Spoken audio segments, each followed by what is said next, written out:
right. So we are reviewing profiles, and if you are interested in having me review your profile, you can go to freelanceking.com/profile dash review. So it's all right there if you guys want to submit your Upwork profile, and I can check it out and let you know what I think. So I have a profile to review here. Let's bring it up. And this is from Christian K. And he sent his profile over to me to take a look at. So let's go through it, shall we?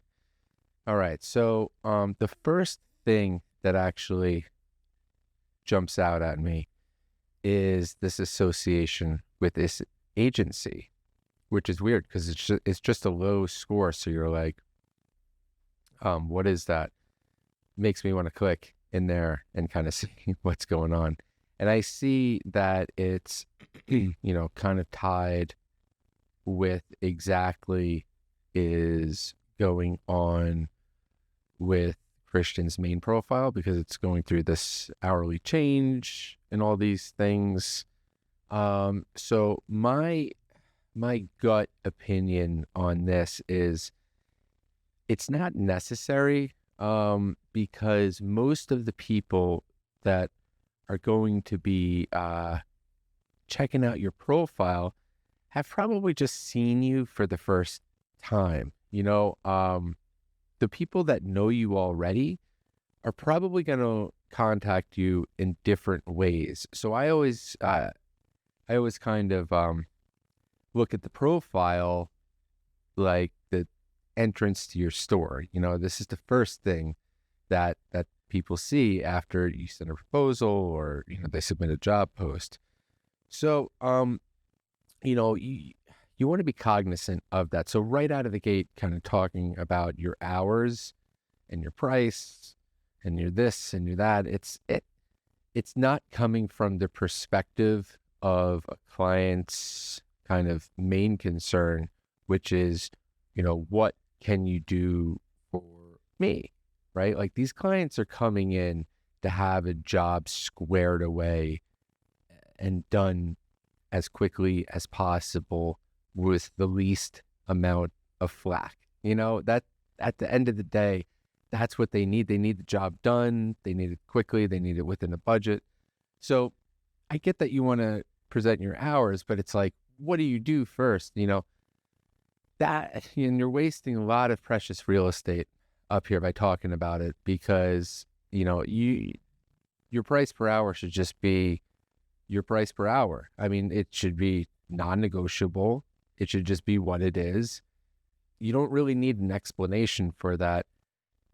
Let alone, you don't need to spend your precious real estate at the top above the fold talking about your rates. It's going to come across like all you're interested is rates. And then when you go into the agency and it's kind of doing the exact same thing, talking about it here, like, I still don't even know what you do,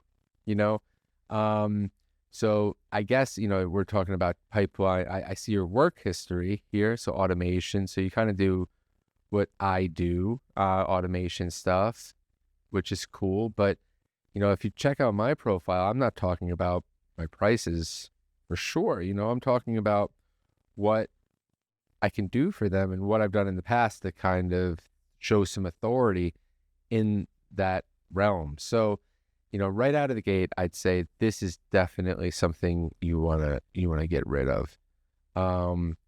If people, if after you contact someone and then you want to discuss rates and the nuances of it, and if it really requires an explanation, like, sure, but like I said, the price is your price.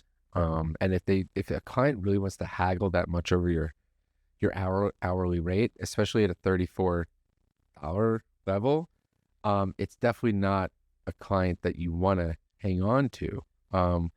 And Upwork clients are willing to pay whatever it takes to get the job done. That, anecdotally speaking, that's what I've seen, you know. So I would not be concerned with doing this. Like, I don't think anyone, like from a client standpoint too, putting on my client hat, I really wouldn't care at all about this. So, you know, I just want to know exactly what you do and how can you prove that, kind of. These rates vary depending on the specific project, blah, blah, blah. You're still talking about your rates. For some reason, projects that require more than 50 hours a month may be outsourced with blah, blah, blah, blah, blah, blah, blah. So now you're still kind of just drawing this line up, and we still don't know what you do, you know? Because this is coming under all work too. I mean, maybe if someone clicks in, and we'll check this out after, but if they're coming in through the marketing automation, sure. But right now it just says, you know, from their perspective, all work. Text below, updated in March 2020. So I don't understand the point of dating this. It's not marketable. I've never thought about putting an updated thing because, again, not many people are revisiting you. If they're coming back and they were former clients, you're in a different bucket for them. So they're not going to be checking or reading out your profile. Like, no one has time to just read profiles for the hell of it, you know? So you got to be cognizant of the client's time. Again, you're wasting now half. I mean, this is a pretty big monitor with a lot of space. So I still don't know what you do. Okay, so here we are. I like to research and try new tools. I spend every day roughly up to 3 hours to educate myself. So you spend every day up to 3 hours to educate yourself? Okay. Like that, okay. So either one thing, okay, so you either don't have work and you have that much time on your hands, or it means still, I don't know how that helps me as a client. You're better off working and gaining experience, you know, but that way, like, so, okay. So you're talking about your competitors. Again, clients don't care. Best method to learn something, to implement it a few times in a raw and different landscape so that the platform looking for me as ideal sandbox to expend my skills and knowledge and suit into my own business. Okay. I like that doesn't make too much sense on my end. So I'd love some clarification there. I have this obsession with web forms. They need so much love and attention. You know, hopefully not, especially when you're dealing with automation. A lot of clients just want to like build it one time and have it kind of build on itself. And familiar with API and webhooks, great. I like to work with Zapier and Integromat. I'm always reading knowledge base of tool with which I work. Okay. So I get the idea that you can work with, you know, Zapier from that. Great. A lot of people can work with Zapier, or Zapier, depending on what you want to call it. But still, I don't know much of what you've done, what you do, you know, API and webhooks. It's such a broad comment. I mean, that can mean so many different things. At the end of the day, it's just like, you know, information being shared a little bit. So it doesn't really help too much. But, you know, the good thing is, and let's get into the positives, that you're doing work. So, you know, you must be applying and probably having some good proposals, which is pretty cool. So maybe you're getting them right away onto a conversation. You know, you've done a lot of work already. 116 jobs is pretty amazing. 1,400 hours, pretty amazing. But yeah, I wonder if we can't do better here. But this is, you know, for the most part, I'm worried. You know, I love the stats. I'd love to hear how how you've been sending these proposals, because I think you're probably doing a good job there. And then you have 1,000 hours for the agency. But now I see that you're talking about the outsourced, which is cool. And yeah, I think it's a good move. And then when we go into the work history here, the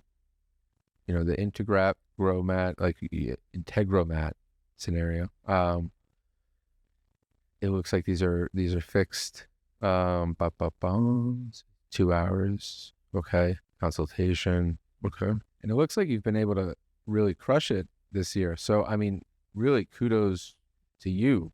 A lot of people aren't getting work right now because there's too few jobs. Well, there are too few jobs for how many freelancers there are. There's so many new freelancers joining every day looking for work. So it's hyper competitive, but there's definitely jobs available, as you see. I mean, there's, my man Christian's getting work. So let's go into the marketing automation. So I see that we avoid this section in the marketing automation area, which is probably, I don't know if if maybe that's what people are seeing and maybe like going through that, which, maybe they are. The other thing, so the marketing automation, 30K, 40. So so most of your work, that makes sense. Like I was saying, like, they're seeing marketing automation. So they have I think a better idea of what you're doing there. Book a consultation. Is it just one consultation? Okay, right. So looks like you're getting a few of these too, which is great. It was awesome. Successfully. Yeah, so it looks like you're you're solving problems. I bet, like and love to hear if you're watching this video, if you could let me know. I mean, it seems like you're probably sending a lot of proposals, or they're going through on this marketing automation, but your reviews are good. It looks like you got a lot back in the day here. Let's just go through them. We got to stop at the 1 star though. We got to make this interesting for the folks. It is unfortunate that I need to rate Christian so poorly. What started off as a good working relationship deteriorated to the point that he didn't communicate once over 2.5 months on a live project. Essentially, he left work half done and didn't even have the decency to communicate with me so I could hire someone new while he walked through processes. Very unprofessional end to the relationship. Not happy at all. After 3 months of no communication and over $100,000 in lost revenue because of Christian's lack of professionalism, he asked me to update it. No apology for his disappearance or half-coded job. Half-coded job. That's interesting. We'll get back to that. Zero remorse and no business acumen or sense of responsibility. So I have updated to his request. I would have rated him 0 stars. 0. Zilch, if possible. He should be avoided like the plague. Interesting. So, trading view indicator, March of 2020. March of 2020, that was a fascinating time in history, wasn't it?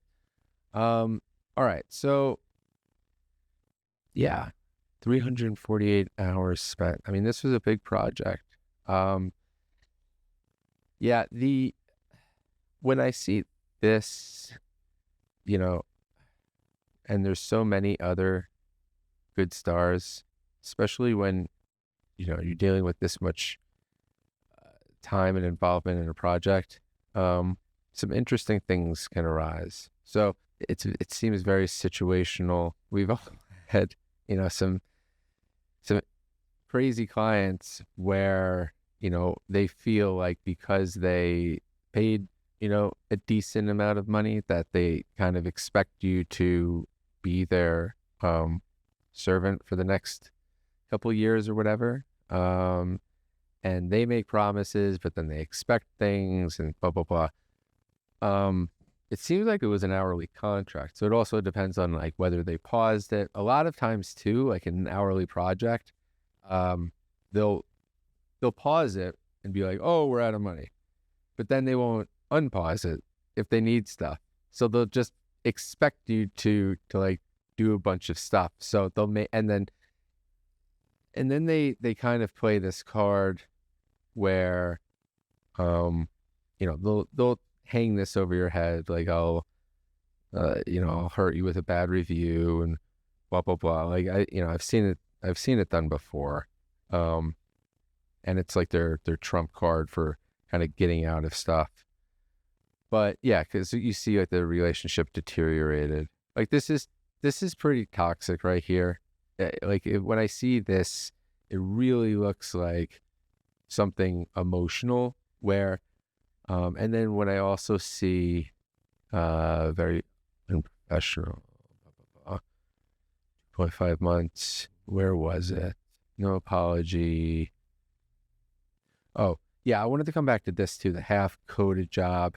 So that means something didn't get completed again. Like something didn't get completed and it deteriorated. So it was never like kind of like working and it broke. So they're talking about like $100,000 in lost revenue. Well, if something wasn't built, how can you extrapolate that number? Like, oh, the opportunity cost of like this business idea that I had, but then I lost funding and then expected someone to work on it while I figured out how to get money, but I couldn't sell that idea to the freelancer to just work for free and take care of stuff. So the relationship deteriorates because I feel like I spent money and now, I own you in certain ways, So, they think it's unprofessional, but, and hang on, we'll get to the other side of this in a second and where the client had. But there was one other thing I wanted to bring up. Not the relationship, not happy at all. Again, these are like, hyper emotional things that stem from one part. Okay. Essentially he left work half done and didn't even have the decency to communicate with me so I could hire someone new while he walked through processes. After 3 months of no communication, lack of professionalism, he asked me an update, no apology for his disappearance or half-coded job, boom. So I have updated this to his request. Okay, well, I thought she said something that stood. Oh, okay, here it is. Okay, no business acumen or sense of responsibility. Sense of responsibility. Oh, some people, these clients expect the freelancer to run the business or like think of it like they have, they can think about this on their own time. We're as freelancers, us, you have to, I don't encourage too many boundaries, but there should be some boundaries in terms of like ownership of the project. And often clients think that they don't have a sense of project management, right? So they expect that to be the responsibility of someone else, when in turn, like the client should understand how everything's built in a way where they could essentially bring in someone else if something happens, because something could happen to freelancers. There could be anything that comes up. I've seen almost every story at this point where I couldn't communicate with one of my freelancers or something has happened. And so it's a tricky thing, but at the end of the day, if something happens permanently, like I've had people, seriously duck out. And yeah, it stinks. But there's, hopefully a good reason, but sometimes there's not. And the thing is, and what's a little weird about this is that, Christian he's working on other stuff. So it's not like there's some people that I've seen go completely dark and, they're not on Upwork anymore. They like something, they just left and are doing something completely different. But that doesn't seem to really be the what's going on here. But it does look like, something may have happened, in 2021 around this time because he didn't get too much feedback, blah, blah, blah. But that, I don't know. But this seems really one-off. It seems really emotional. I can almost guarantee it's like something happened budget-wise, and there could be often times when clients change their minds about what they want, and all these things happen, and then they expect, they expect the freelancer to like work for free then, and then when they don't, they get mad, and then they're like, oh, I want to be able to hire someone else. Can you show me everything and spend time there? And like, what are you talking about? Like, you already owe me money. And then we lack the power to be like, screw up because we don't want these bad reviews. So we try to facilitate a good idea, a good way of doing it. But sometimes it really does deteriorate. But you do hope that the client doesn't resort to just name calling and using this as a way to punish people, because to me that's a really unprofessional way of doing it, because at the end of the day you could have avoided this a long time ago. Like if you got as a client, and here's me as the client again, as a client, you have to take all the responsibility for your hires and what goes on, and you should be aware of the build.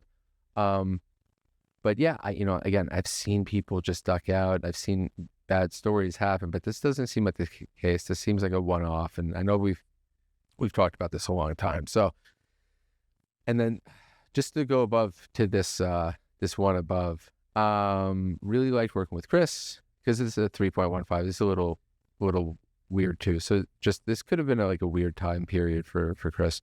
Really liked working with Chris. At first, he made great automations, explainer videos, but then he started to disappear. First, for just a week, problems with electricity. Now for months already, with a lot of unfinished work. Hope he's doing okay. I actually think that there is some personal thing going on that he's not communicating. So yeah, like I said, I think there could have been something, during his summer months here, and shit happens. I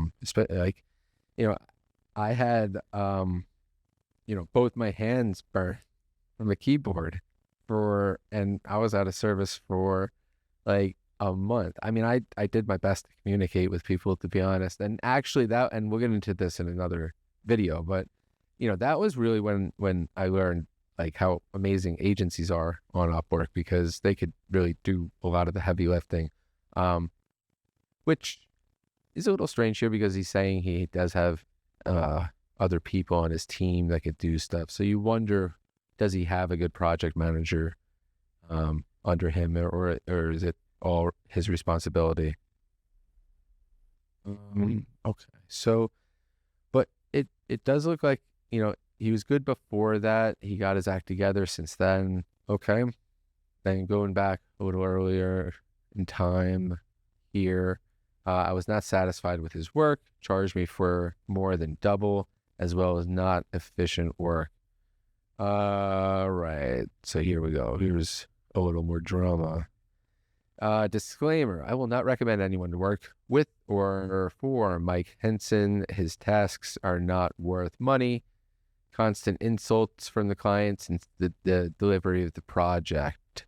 He pressured me and throws problems at me caused by the fault of his developers, leading to disruption of automation. I fixed errors and explained the nature of that errors and improved the performance of the automation. Mike contacted me on Sunday evening and asked me to do the job urgently. Task was straightforward for me, and Mike accepted my proposal. I explained that the task might take up to 1 to 3 hours because there is a Hebrew language and I need extra time to work with that. The same evening, 3 hours later, I finished the work and did almost an hour and 20 minutes over the limit because Mike's setup weekly limit was 2 hours and asked me to finish ASAP during our conversation. When I showed the final result, took him over Zoom. He was happy and automation works fine. He has no questions. All data was in his database when I mentioned that I work overtime and he needs to confirm my overwork time. He starts saying that he doesn't have a budget and already paid me good money. No problem. They're on my side. But he revokes all access and changes passwords immediately. But when he starts spamming me next week, it was Monday or Tuesday, and blaming me that my work is shit and I did the worst Integromat scenario ever. I asked Mike what's wrong and asked to share access with me so I can check the problems, because when I delivered the project to him, all worked fine and he was happy. He continues to insult me and swear at me. A few days later, he shared access with me and I checked what's wrong.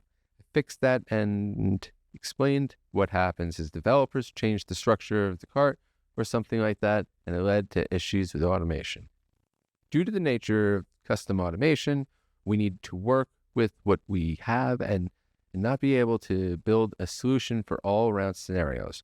When I finish and show him what's wrong, he continues to swear at me and insult my work. It all ended with the fact that once again, Mike wrote to me and insulted and miscommunicated with me. By the way, I will not recommend anyone to work with Mike Henson. His tasks are not worth money, which he able to pay. Summary, I'm not his employee. I do not like that I ask him many times to change his tone. If I were his employee, I would go to court. In total, I worked roughly 7.5 hours. Mike paid for 440 of my work and they owe me some money. P.S. I have all the proofs of my work. I am the contact of blah, blah, blah, blah, blah,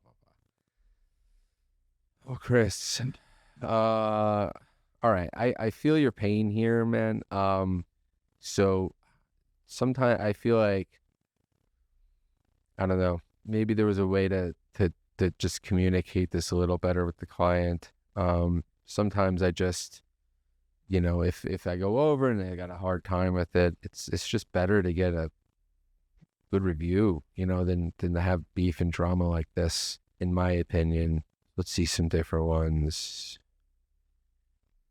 Very knowledgeable, Podio. Okay. See, I'm learning more about what you do on Upwork in your reviews than in your actual profile here. Now I know that you do Podio. Well, that would be really nice to put, up top in your profile over here. Here, record videos, logo design. Yeah, so okay, you do logo design. Now I know that you do that. Shopify, Trello. Now I know that you do those. So yeah, I would market that stuff a little more. Automation specialist. Okay. Integromat seems to be your bread and butter, which is cool. Okay. So except for a handful. And the thing is, when you're top rated, and the idea is to get top rated because then you could erase some of these stupid reviews and just eradicate them. And then it's in the past, it's done. So that's what I would try to do, is just to achieve success and be top rated and get those things off your record here. Other than that, so the main thing here, again, not to beat a dead horse, but we really got to, this one's better, the marketing automation one, obviously, but most of the traffic's going to go through here. And, I think we're just, missing out mainly right here by just coming off too confrontational. You want to be like someone that, I don't know, the clients want to just hop on with and know exactly what they do and how you can help, in my opinion. I get the straightforwardness. Maybe you're seeing clients and they're just like, okay, well, thanks for laying it out so clearly, but I totally doubt it. But anyway, I hope this is helpful. I mean, you submitted this profile to me, so it obviously shows that you're back into it. Like this client said, you're awesome. You solved a complicated problem. So, people go through interesting times, and I think showing that like you are back in it, that your head's in the game now is the best thing that you can do. And getting these reviews are the best thing that you can do to go through that gap that you had. But I think the most impactful thing again is to change this up top. And again, I don't think people are going to care if it's 35, 45, 75, like just do the work that you say you're going to do. And at the end of the day, the clients are going to be happy with it. So, especially if you're awesome. So people would prefer that, and also would prefer you having your full excitement in the project. So that means like you're stoked about the hourly rate that you're getting. Like every time I increased my hourly rate, I was completely thrilled about it. Like that was the whole point of doing good work, to give myself like a pat on the back and a raise. Like I was doubling my hourly rate sometimes, and it was only because I felt like I earned it, because I achieved a great review, and I also gained a new skill. And we're talking about investing time into, these different technologies and blah, blah, blah, blah, blah. Well, you can do that by just, spending that extra time sometimes going through with the client and making sure they're happy. And again, you could have been a rough patch, but those situations, sometimes if you just sink a little bit of your own time, and unless it's a completely toxic client, which does happen, but I found a lot of times you can solve these client issues. And you never wanted to get to the point where you have to feel like you have to respond to a client and stick up for yourself. I know that's a tool that you can use, but it's best to avoid that. My sensei from Muay Thai always said that the black belt method was to avoid the fight in the first place. That's how you win. So on that, thank you for submitting that profile. If you guys, again, want to have me check out your profile, and I'm going to be critical, guys, like you asked, and I'm going to put my client hat on and let you guys know and my experience. So, but just go to this URL on the page, freelanceking.com /profile-review, and I'll have a link. I'll have a link on the screen over here. So thanks, guys, and we will talk to you soon. Bye-bye.